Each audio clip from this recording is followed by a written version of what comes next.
Hello friends and welcome to the Exams Made Simple, and we are back again with the Hindu complete newspaper analysis for 11th of May 2020. तो 11 मई 2020 का news analysis देखेंगे. Before we start, those who want to join the TEMS portal, they can join us by the links given in the description comment section below. Those who want to get the current affairs PDF, they can get that from the links given in the description comment section below. आज के questions देख लेते हैं.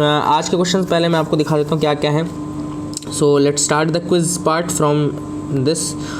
Which of the following countries lies totally in the northern hemisphere? इनमें से कौन सी country totally northern hemisphere में लाई करती है? One is Sri Lanka, second is Indonesia, third is Maldives. Options are 1 and 3 only, 1 only, 2 and 3 only या 1, 2 and 3. तो एक एक करके देख लेते हैं. श्रीलंका लाई करता है कि नहीं करता? तो श्रीलंका तो पूरा नॉर्दर्न हेमिस्फीयर में लाई करता है, बिल्कुल आपको मैप पता होगा.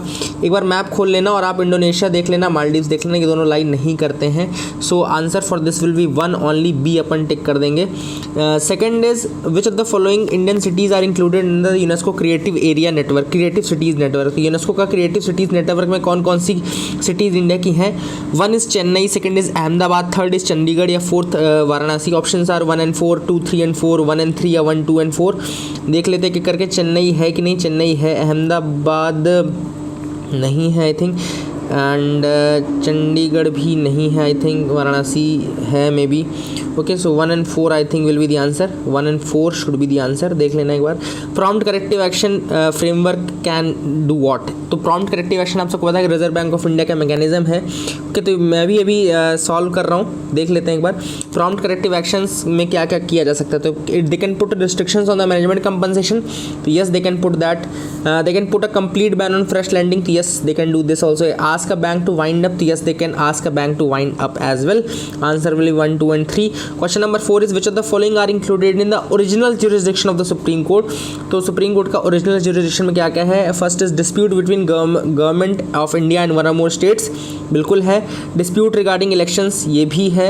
इन्फोर्समेंट ऑफ फंडामेंटल राइट्स है. सॉरी, सेकंड नहीं है. सेकंड क्यों नहीं है? क्योंकि ध्यान से अपन ने पढ़ा नहीं. ये जो है ये हाई कोर्ट्स का होता है, सेकंड नहीं रहेगा यहाँ पे. थर्ड है डिस्प्यूट बिटवीन 2 और मोर स्टेट्स. तो ये है 1, 3 and 4 should be the answer. 1, 3 and 4 should be the answer.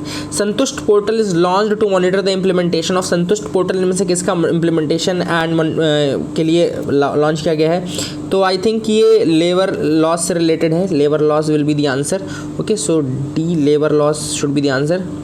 Okay, so yes, so we have done it correctly. We can view the questions as well. जो questions मैंने दिए थे एक बार आप देख लेना. इसका 1 ओनली था. एक बार ये आप रिपीट कर लेना, ठीक है. तो these were the questions for you today, है ना. इसका जो भी सिनॉप्सिस आप इस पर अटेम्प्ट कर लीजिएगा एक बार जा करके, तो वहाँ पे आपको सोल्यूशन सब कुछ पता चल जाएंगे. Now let's see what are the news items from today. आज के न्यूज़पेपर से क्या क्या न्यूज़ आइटम्स हैं, तो आगे आप मेरे साथ मूव करते हैं. सबसे पहले यहाँ पे एनडीएमए की बात की गई है. जैसे तो मैं आपको थोड़ा सा कुछ चीज़ें बता रहा हूँ. डिजास्टर मैनेजमेंट एक्ट की बात कर लेते हैं. डिजास्टर मैनेजमेंट एक्ट तो जो बेसिकली 2005 का एक्ट है. डिजास्टर मैनेजमेंट एक्ट 2005 का एक्ट है, अभी वो लागू भी है.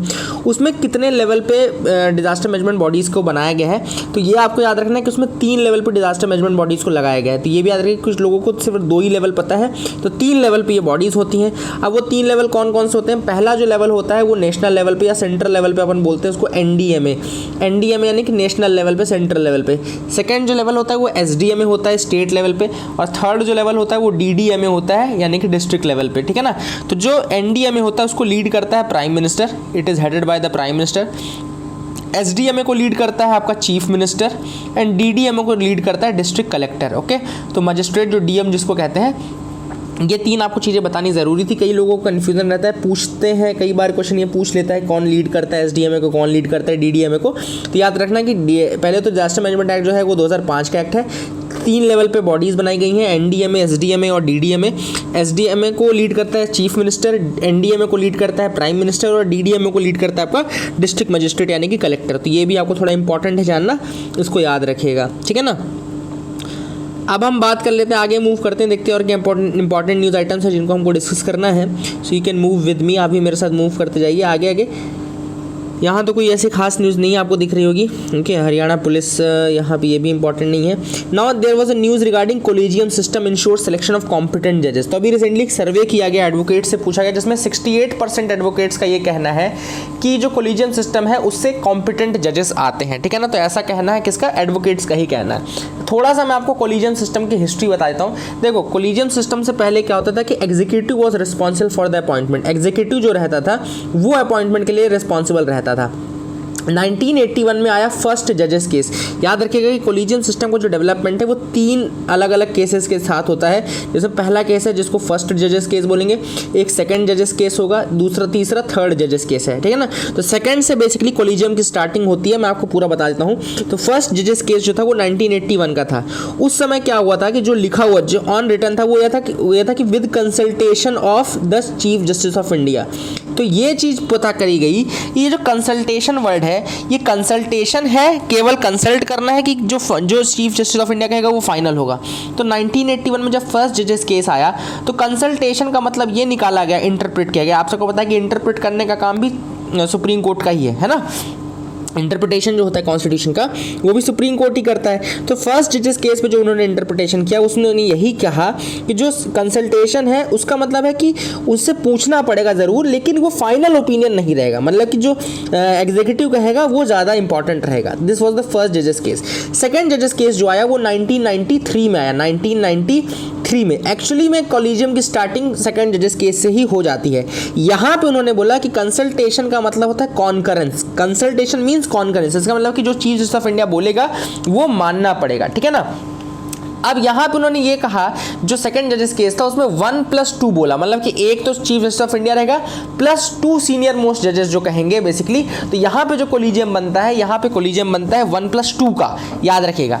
फिर थर्ड जजेस केस आता है आपका 1998 में आता है। 1998 में पहला कब आया, 1981 में, दूसरा कब आया 93 में, तीसरा कब आया 98 में।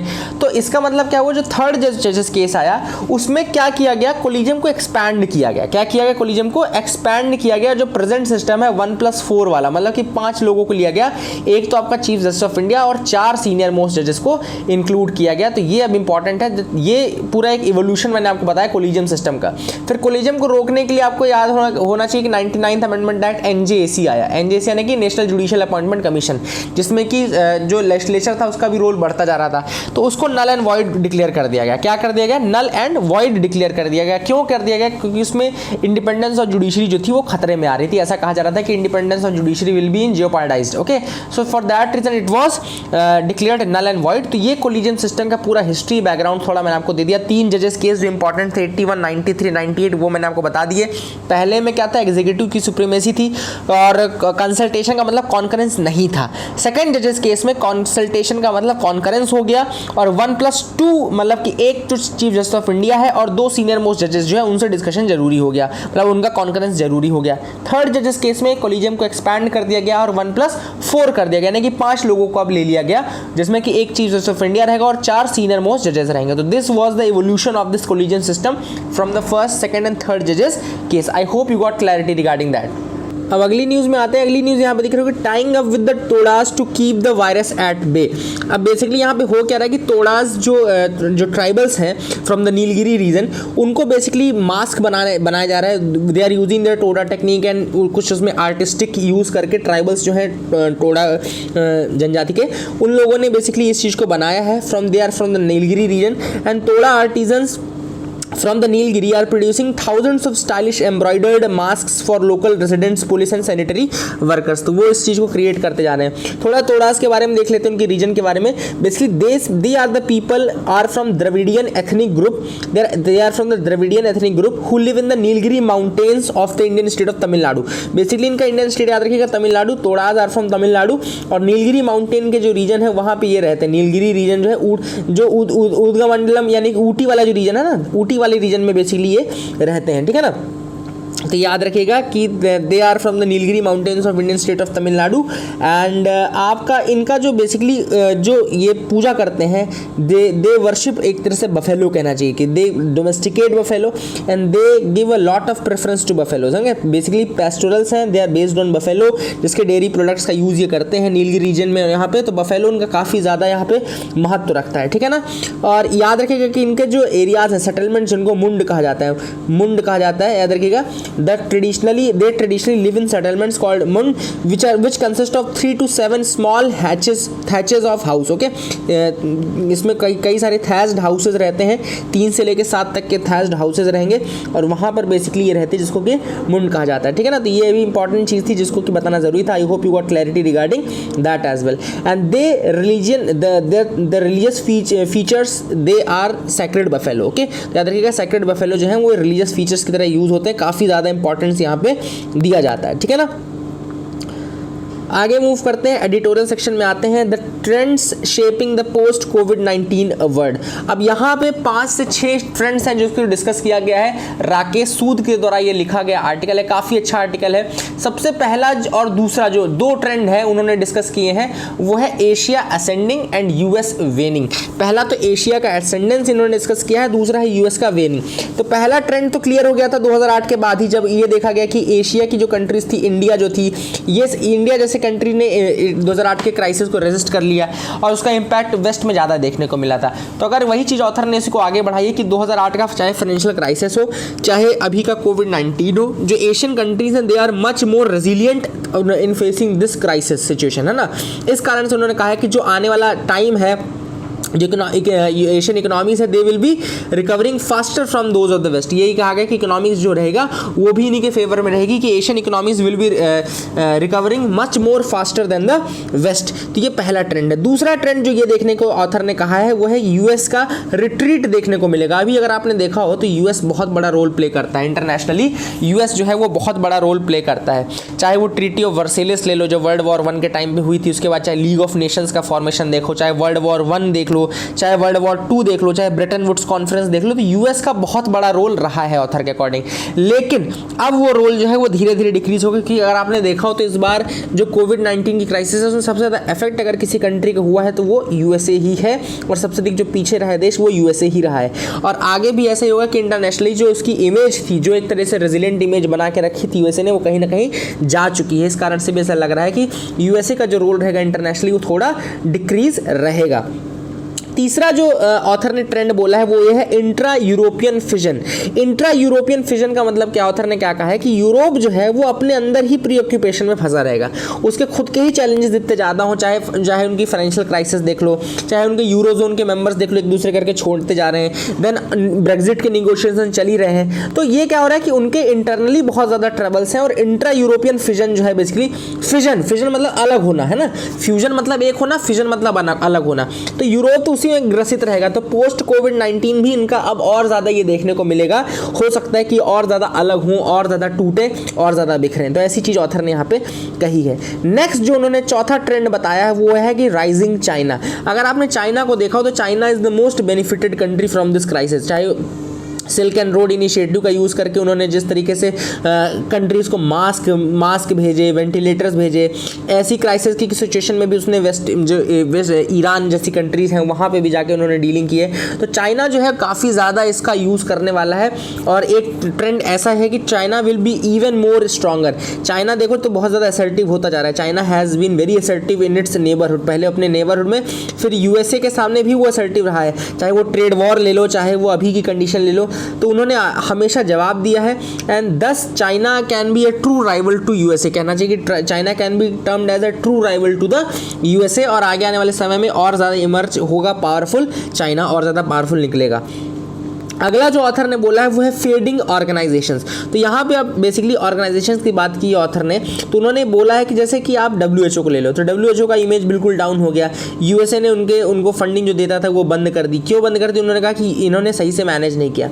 UNSC को ले लो, यूनाइटेड नेशन सिक्योरिटी काउंसिल, एक शब्द नहीं निकला, मुँह से कोई शब्द नहीं निकला, इतने दिनों तक वेट करना पड़ा कुछ बोलने के लिए भी उनको, है ना।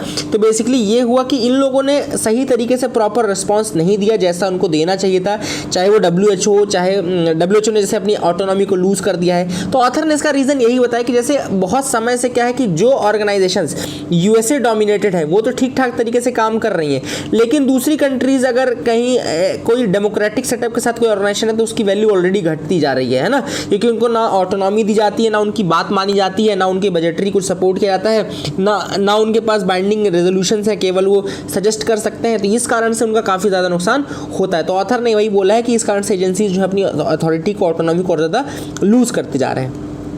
एनर्जी सेक्टर, जो अगला ट्रेंड ऑथर ने बोला है, छठवां ट्रेंड, वो एनर्जी सेक्टर में देखने को मिलेगा।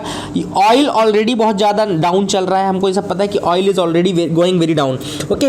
और ग्रीन टेक्नोलॉजीज़ पे बहुत ज़्यादा फोकस रहने वाला है। ऑलरेडी क्लाइमेट चेंज को लेकर के इस बार जैसे यही माना जा रहा है कि नेचर ने किया है ऐसा because of the climate change and all, तो ये नेचर का एक्ट है बैलेंसिंग का। तो इसके बाद क्या है, थोड़ा और ज़्यादा नेचर के प्रति केयरफुल रहेंगे, इसलिए हो सकता है ग्रीन टेक्नोलॉजीज़, जो रिन्यूएबल टेक्नोलॉजीज़ हैं वो और ज़्यादा आएँ। And economic recession, depressed oil जो प्राइसेस हैं उसका इम्पैक्ट आपको वेस्ट एशियन इकोनॉमीज़ में देखने को मिलेगा। क्यों? क्योंकि वो पूरा के पूरे इसी पर डिपेंडेंट है और हो सकता है कि वहाँ पे जो स्टेबिलिटी है वो और ज़्यादा थोड़ा हट जाए, स्टेबिलिटी हट जाए वेस्ट एशियन रीजन, चाहे सऊदी अरेबिया हो, चाहे ईरान हो, ऐसी कंट्रीज़ में और ज़्यादा इंस्टेबिलिटी देखने को आपको मिल सकती है। तो ऑथर ने ये चीज़ बोली है।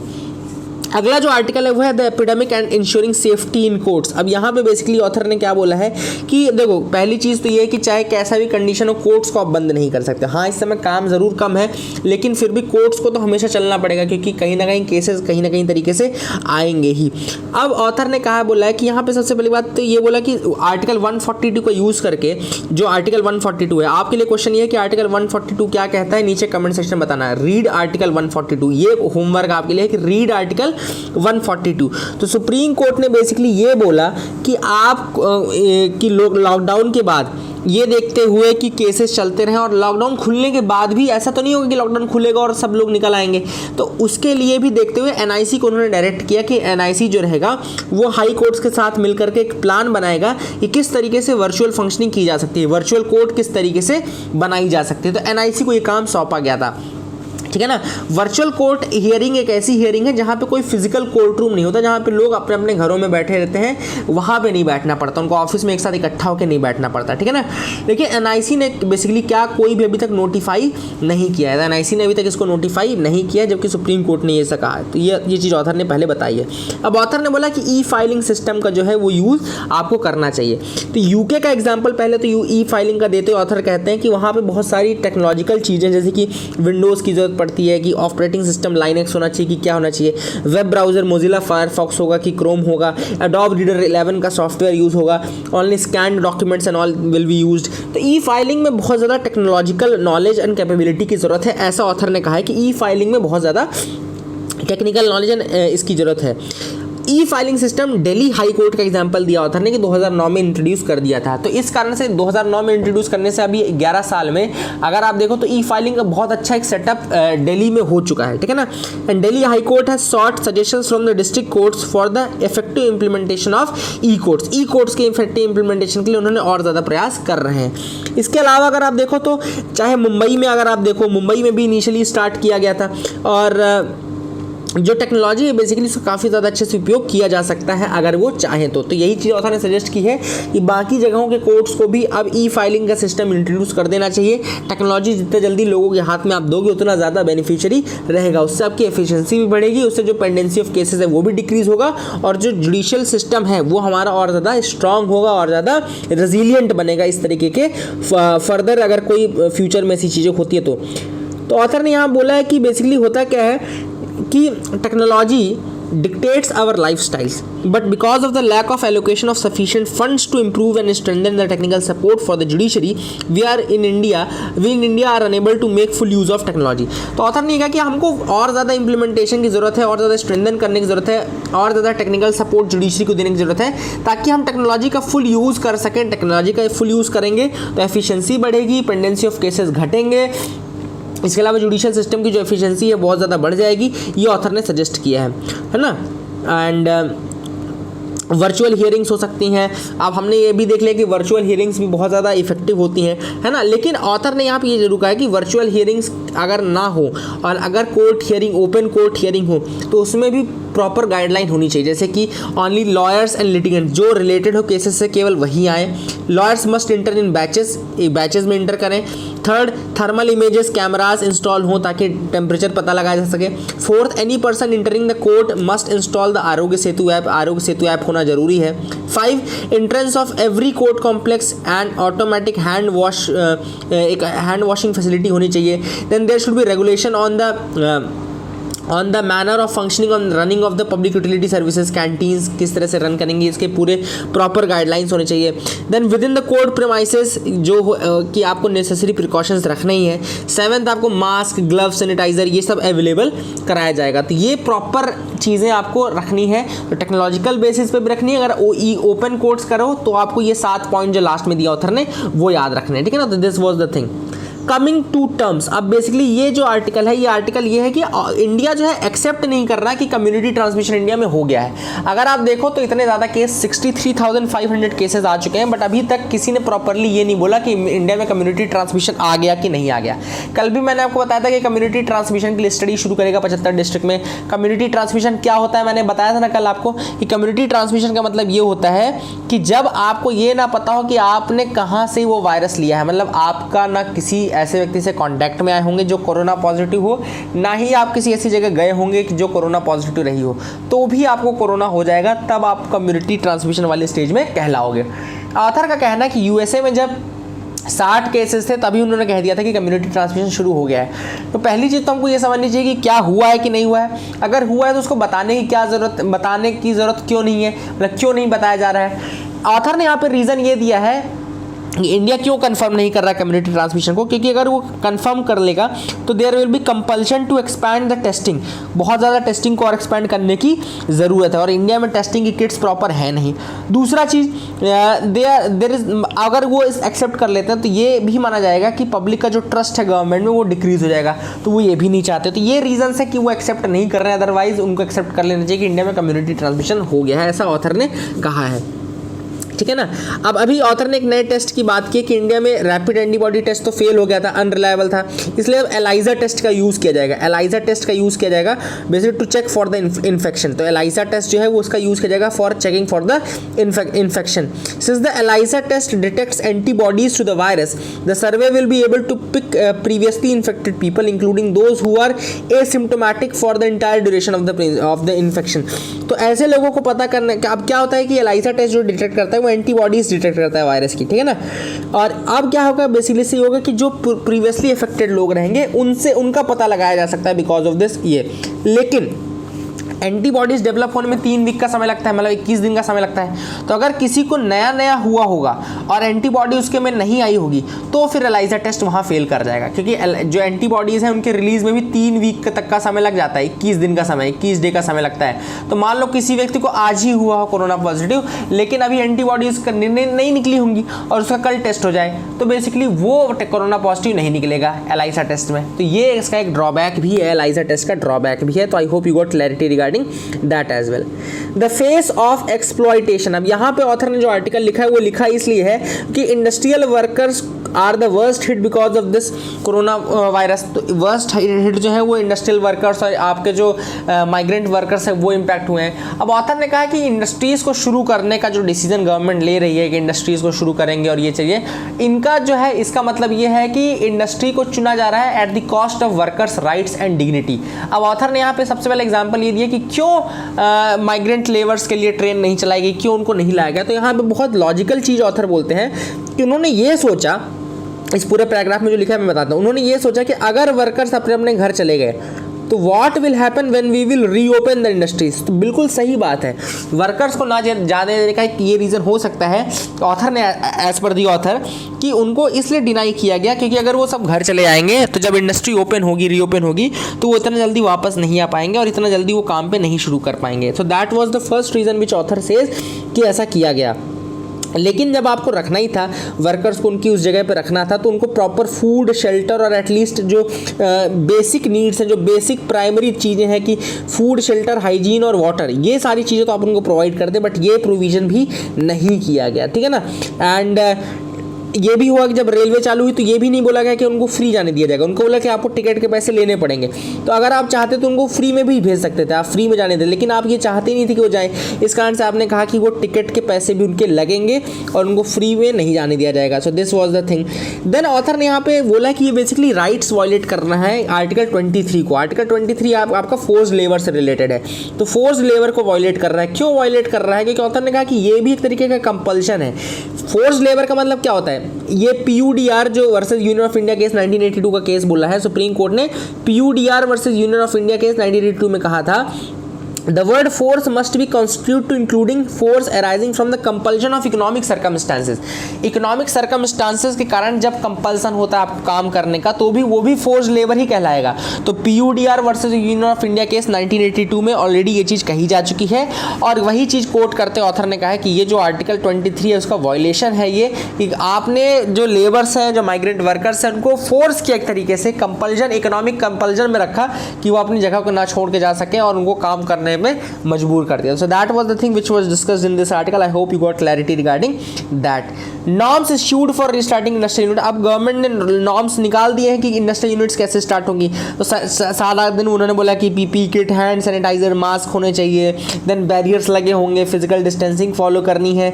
अब देखो ये तो थ्योरी वाली बातें हैं, पर सबको पता है कि इंडिया में इंडस्ट्री खुलेगी तो वर्कर्स क्या फॉलो करेंगे, क्या नहीं फॉलो करेंगे। तो वो सारी चीज़ें तो हम सब जानते हैं, इंडिया में हम रहते तो हम इतने मूर्ख नहीं है कि हमको नहीं पता कि किस तरीके से सोशल डिस्टेंसिंग फॉलो होगी और किस तरीके से लोग ये सब करेंगे।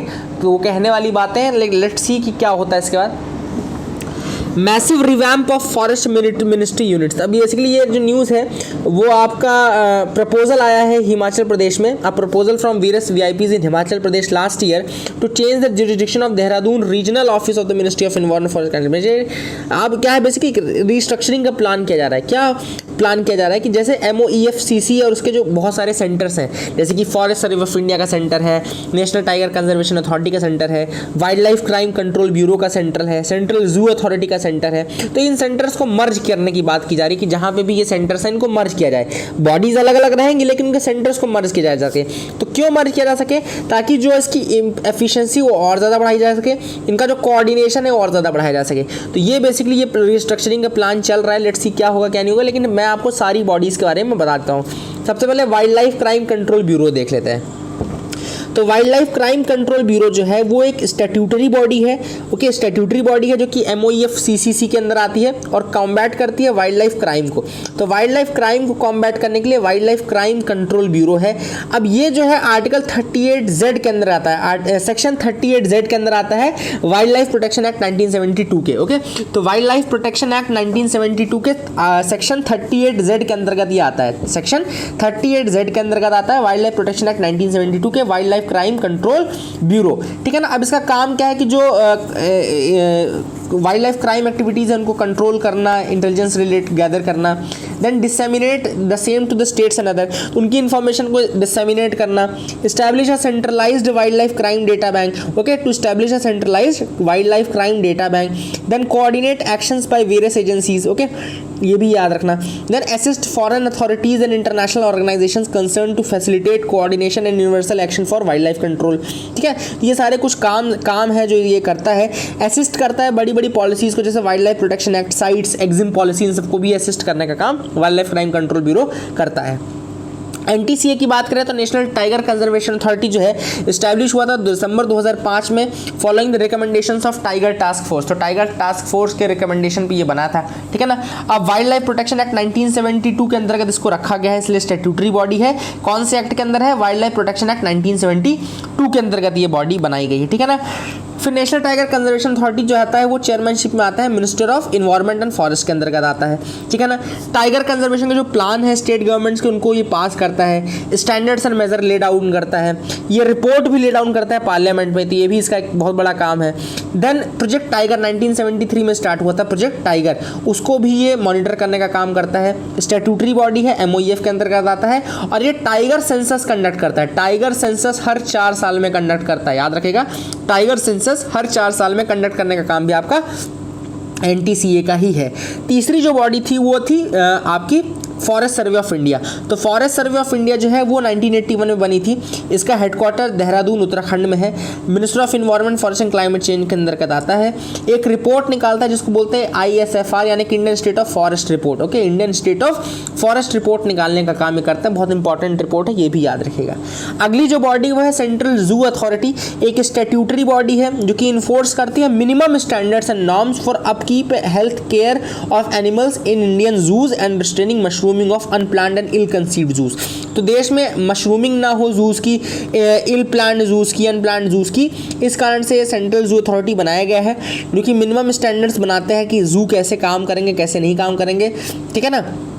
वाइल्ड लाइफ प्रोटेक्शन, देखो इंडिया में जो जू हैं जू जो है उनको कैसे रेगुलेट किया जाता है, वाइल्ड लाइफ प्रोटेक्शन एक्ट 1972, दूसरा national zoo policy 1992, wild life protection act को अमेंड किया गया था 1991 में to establish central zoo authority. तो वाइल्ड लाइफ प्रोटेक्शन एक्ट के अंतर्गत ही 1991 में अमेंड करके सेंट्रल जू अथॉरिटी बनाया गया, ये भी याद रखेगा। दूसरे फैक्ट्स है कि सेंट्रल जू अथॉरिटी जो है वो हेड कौन करता है, minister of state for environment and forest, government of India.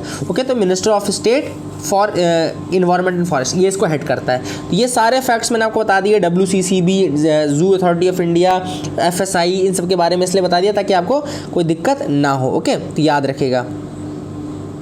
अगली जो न्यूज़ है वो नेक्स्ट पेज में, naval ships bring back 698 from Male. तो माले से INS जलस्व जो है वो आया है कोची पे, उन्होंने डॉक किया बेसिकली। और ये सब किसके अंदर हो रहा है, ऑपरेशन समुद्र सेतु के अंदर हो रहा है। तो ऑपरेशन समुद्र सेतु आप सबको मैंने पहले बताया था कि ऑपरेशन समुद्र सेतु जो है बेसिकली वो यही कि जो स्ट्रैंडेड इंडियन सिटीजन है जो दूसरी कंट्री से फंस गए उनको वहाँ से लाने का ऑपरेशन है, ऑपरेशन समुद्र सेतु। तो यहाँ पे INS जलस्व का नाम याद रखना, जलस्व से लाया गया है। इसके बाद दूसरा जो INS है, INS मगर जो है वो भी इंटर किया है। Another coach is set to start its Kochi voyage as part of operation Samudra Setu. Okay, तो यहाँ से भी ऑपरेशन जो समुद्र सेतु है उसके थ्रू INS जलस्व, INS मगर, और एक ये मिशन सागर भी आप बोल सकते हैं जो safety and growth for all है, सागर मिशन के अंतर्गत ये सारा काम हो रहा है। और ऑपरेशन समुद्र सेतु उसका सब मिशन है, कहना चाहिए आपको।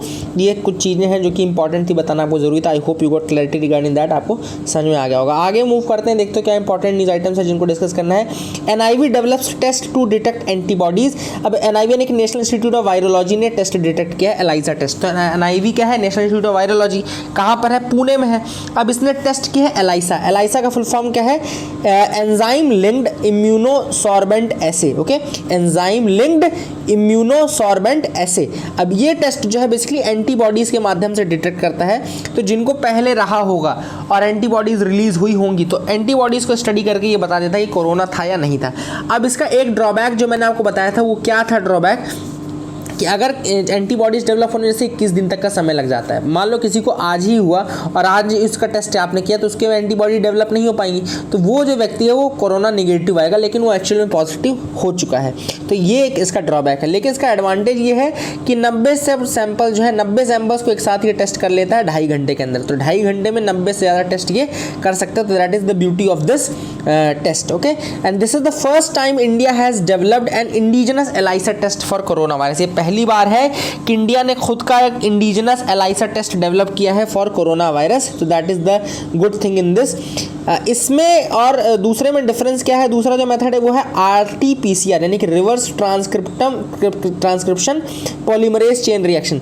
तो reverse transcription polymerase chain reaction जो है वो RNA को स्टडी करता है। तो RNA को स्टडी करके वो बिल्कुल बता सकता है कि आपको कोरोना है या नहीं, चाहे एंटीबॉडी हो या ना हो। लेकिन इसका एक निगेटिव इम्पैक्ट क्या था, इसका निगेटिव था कि पहले अगर किसी को हो के ठीक हो गया होगा तो अब वो नहीं बता पाएगा, ठीक है ना। तो RT-PCR का ड्रॉबैक ये है कि अगर किसी को पहले था और अभी नहीं है तो वो नहीं बता पाएगा। लेकिन ELISA का बेनिफिट ये है कि अगर किसी को पहले था और अभी नहीं है तो वो ये चीज़ जरूर बता देगा, क्योंकि एंटीबॉडीज़ कुछ दिन तक बॉडी में रहती भी है, ठीक ना। तो ये डिफरेंस है दोनों के बीच में, कहीं एक जगह वो अच्छा है, कहीं दूसरी जगह वो। कल मैंने आपको न्यूज़ बताई थी कि BPRND ने एक मैनुअल निकाला है to identify the fake news. आज ये है कि जो ऑनलाइन मैनुअल था BPRND का, उन्होंने उसको स्क्रैप कर लिया है, ठीक है ना। तो यही वाली बात है कि ये चीज़ अब स्क्रैप कर लिया गया है। तो आगे मूव करते हैं, देखते हैं क्या इंपॉर्टेंट न्यूज़ आइटम्स है जिसको हमको डिस्कस करना है। यहाँ पे तो ऐसे कोई न्यूज़ आइटम नहीं है, so let's move to the next pages. आगे की तरफ मूव करते हैं, ईजिली आप मूव कर सकते हैं। अगली जो न्यूज़ है वो है we fully complied with ICJ order on Jadhav. तो कुलभूषण जाधव का केस आप सबको पता है कि Vienna convention on consular relation, जो वियना कन्वेंशन था, Vienna convention on consular relation, consul justice वाला जो एक्ट, ये रिलेशन है, एक इंटरनेशनल कन्वेंशन है, 1963 का है। ये याद रखना कि इसका वायलेशन किया था पाकिस्तान ने, और कॉन्सुलर एक्सेस नहीं दी थी कुलभूषण जाधव को, जिसको देखते हुए इंटरनेशनल कोर्ट ऑफ जस्टिस ने इनको बेसिकली इसका जो एग्जीक्यूशन था उसको रोक दिया था। तो ये एक जरूर याद रखना कि Vienna convention on consular relation कब का है, 1963 का है। उसके तहत ही कॉन्सुलर एक्सेस मिलनी चाहिए। कॉन्सुलर एक्सेस मतलब कि कॉन्सुल एक व्यक्ति होता है जो कि हमारी कंट्री का होता है, लेकिन वो दूसरी कंट्री में रहता है, ताकि वहाँ पे अगर हमारी कंट्री का कोई व्यक्ति हो या हमारे जो इकोनॉमिक रिलेशंस है उस कंट्री के साथ, उसको अच्छा करने की कोशिश करता रहता है। तो बेसिकली कॉन्सुल की एक्सेस प्रोवाइड की जाती है ऐसे केसेस में, लेकिन कुलभूषण जाधव को नहीं प्रोवाइड की गई थी। अब यहाँ पे पाकिस्तान का कहना है कि हमने पूरा पालन किया है ICJ के ऑर्डर का।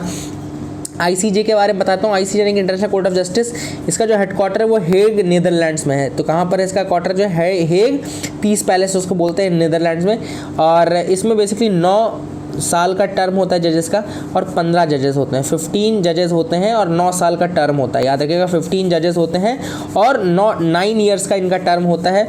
इसके अलावा कुछ और चीज़ बताता हूँ कि 1945 में ये एक UN चार्टर से बना था, 1945 में, और 1946 से इसकी वर्किंग शुरू हुई थी। 1946 से 1945 में ये UN चार्टर के थ्रू बना था और 46 से इसका काम शुरू हुआ था।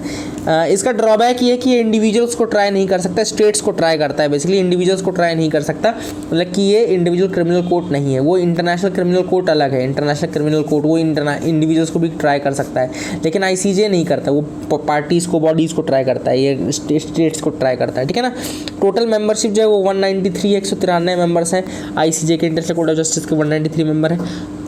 ये सारे फैक्ट्स हो गए जो आपको याद रखना है। याद रखना 15 जजेस होते हैं और 9 साल का टर्म होता है। In Japan longest running TV cartoon show switches to reruns. अब basically Guinness Book of World Record में नाम आ चुका है, बेसिकली जिसने सिम्पसन्स का रिकॉर्ड तोड़ा था।